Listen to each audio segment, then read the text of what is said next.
Good evening, fellow scopers. Hey, I just got back from an amazing service at church. And, one thing my pastor has imparted upon us this year is that it's our year of increase.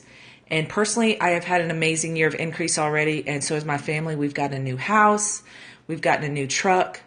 And that's all through August.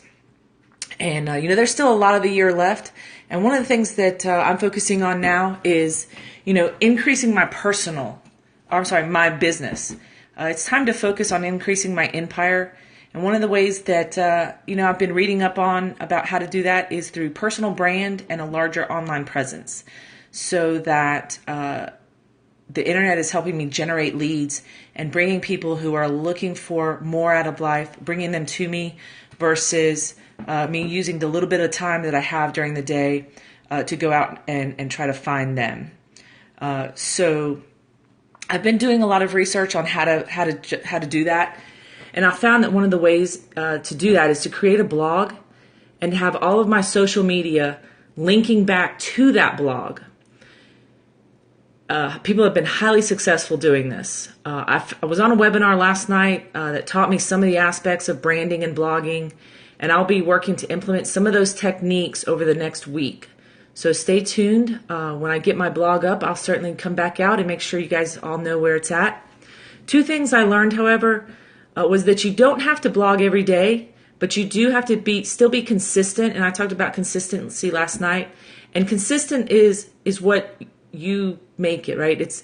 You can't blog one day and then not blog for 30 days. But if you blog consistently 3 to 4 times a week, that's consistency. And the important part about blogging is that it needs to bring valuable content to the marketplace. People are looking to build themselves up, and the more value you bring to the marketplace, the more likely they are to follow you and maybe eventually want to be a part of what you're doing. The second thing that I found was that you don't have to be hugely successful to begin creating an online presence. You do need to be investing in yourself through personal development so that you have something of value to bring to the marketplace. And as you're learning a new craft or a subject, you can impact others with that knowledge. You don't have to be the expert. If you just learn 1 or 2 things, come do a scope, do a posting on Facebook, put out what you've learned. Because what I've found is you learn it, but you actually learn more by teaching someone else.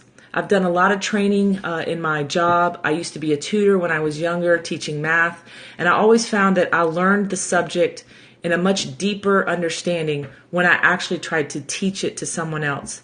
So I highly suggest, if you're learning something new, come out and share it with people. You never know who might be looking for what you're doing, and you might impact them in a way that could change generations for them. If you found some value in this scope, let's connect. You can find me on Facebook at Lisa Foster 6. Also, stay tuned for more scopes on what I'm learning and implementing. Y'all have a wonderful rest of the night, and we will see you tomorrow.